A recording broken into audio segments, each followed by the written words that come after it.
Dragon seems to block really well against Possessed as well. I mean, after all, they kind of probably play together a lot, being teammates and all. We'll see what happens here. Well, Dragon immediately challenged his counter-poking ability with that down 3 into the rising fans. You know, that Dragon special. Spinning the bar beater to make it safe, and Tweedy's just come back and dash and just not deal with it. You know, bar beater for positioning and some freedom. And now he's on the offensive. Overhead demon. Tweedy pokes into the armor. Teleport going. That was absolutely savage. What a float to get out of that down 2 range. But I like that from Tweedy. He poked just to get a counter poke from Dragon because he wanted some kind of damage the way that Dragon blocks. Yeah. Dragon floating away right in the sweet spot. Won't have to beat the build and time. He's going to keep it unbreakable to the second pound. 40% push. And Tweedy now looking to capitalize after down one hit. Tosses that backhand and enough chip damage to secure the round. But Tweedy more calm. You know, he's only teleporting once this round.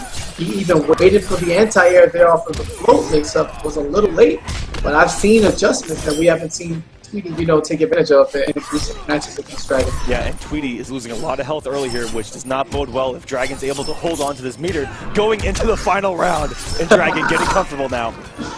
And the old I'm comfortable with the Sassy Classic where you hold the parry up forever and literally dare the opponent to punish you, and then, you know, they expect you to put the parry away, but no.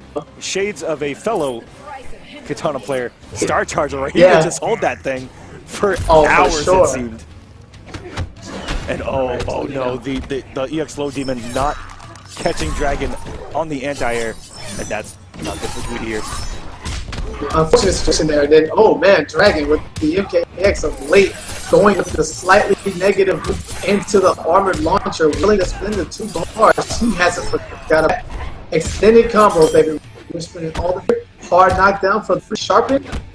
And a nice neutral jump. Tweedy stays alive. Reversal back throw into the corner now. Tweedy in control. And jumps right out of it. That conventional armor. Enough distance behind Tweedy as the armor goes off screen. Princess is gonna really just tuck her flip and jump through, and Dragon popping up on the other side. Easy kill for game 1. Yeah, for such a great start from Tweedy. That when you started losing health early that second game, what really hurts mentally is seeing losing badly when you're up around, and your opponent keeps all of their meter. I know mentally as a player, meter's really big, and if you're going into a final round against someone with a loaded stick of butter, that's on your mind, no matter who you are. And even 10 times more when it's Kitana. I mean, this woman with a full stack of meters. With an unblockable X-ray on deck, I mean, you better be frightened. All right. Dragon again has enough of your stackers, parrying in between it, runs up, doesn't have stamina, continues running. Tweedy's gonna get thrown, teleports in, wants to stay up close personal.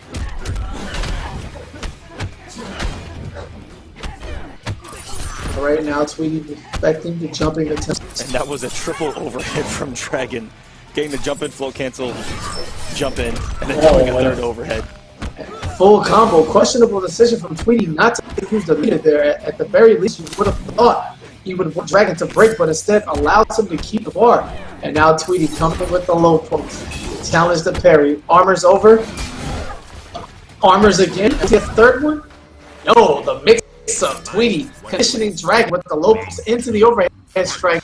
Slips in that low demon at last hit. Able to successfully keep Dragon on the bar and not put himself in a situation where the X-ray would kill him. And that's that former war guy that I love in Tweedy, where he still has that down 4 50-50 available, and you know, that's just in our blood, and it uses it to perfection right there when one demon mix-up will kill.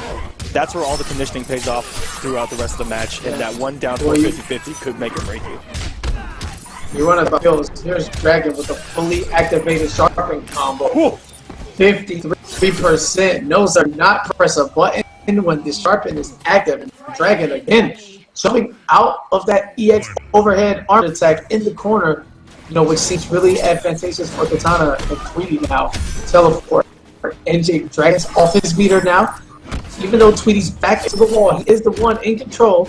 And what a block double low for Tweedy. And I bait something out. Tweedy instead going for the forward throw just to create the space. Teleports in. And tried to actually catch the counter poke with an armor launcher there was Tweedy. Utilizing. Oh, and wait a minute. Dragon getting a little saucy. The wake up throw slice fraud. But no meter, no safety, no nothing. But instead, taking it one poke at a time. Does not go for an anti-air attempt. Blocks low successfully. Denied exit on the teleport, but this time gets it after the plus frames into the throw. Dragon at about 15% now. Ooh. And the down two. That's how you anti-air the float. You simply wait on the pick if you see it coming, and Tweedy with the answer, fighting back. That was that down two that you felt in your soul, you know? It's just, oh, yeah. Oh. It's like he knew the float was coming. He just waited on it. Just, you know, I can't see very well, but if I just throw this down two while you're above me, then maybe I can connect. And, it did successfully. You know, the Lantor's been getting the job done with his hands. And there in game number one, he did that down two too early, and it cost him when he did it right as he floated, or maybe just a couple frames before he floated. And you know, that's kind of a read. Because if you're looking for the float, she gets the free jumping. That's what's so scary. Yes. Yeah, the Dragon doing floating in, as we like to call it here and there, but Tweedy with the adjustments, showing that he can do it from game to game. You know, just one mistake and cleaned it up. Immediately, in a full punish now. The meterless Kenshi combo, you know, the 20% variety, but hey man, damage is damage, and it all adds up. Add a 12% roll on top of that, and you've got yourself a 30% BAP for no meter. Alright, Dragon being a little sick there. Plus under. Reversing positions on the combo. Daggers here, and Tweedy has the health lead, and I was about to say, he had the meter. Eventually we're going to see that EX overhead coming into play.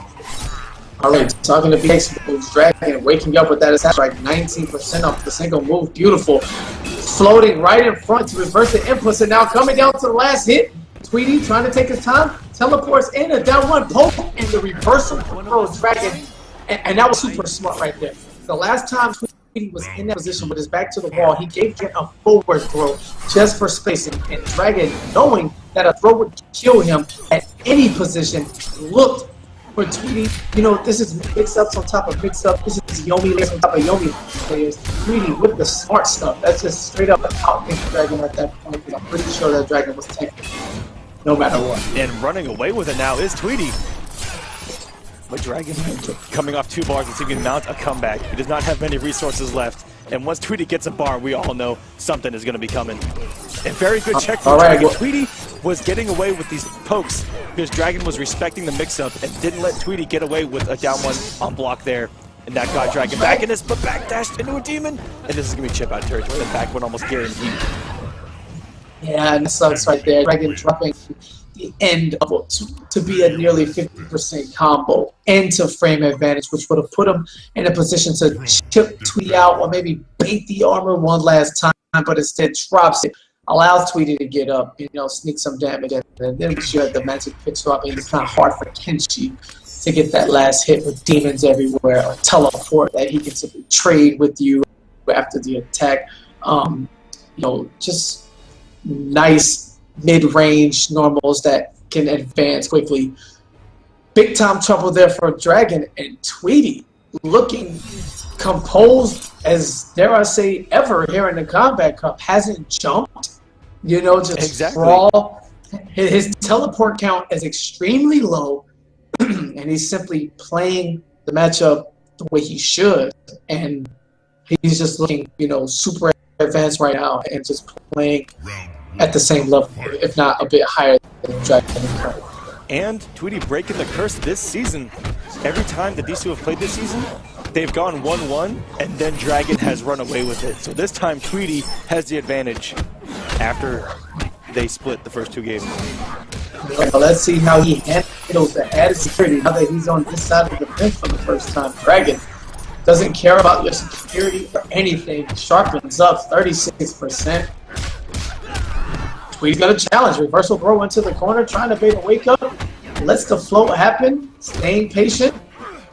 And Dragon finally not falling for that throw into the corner.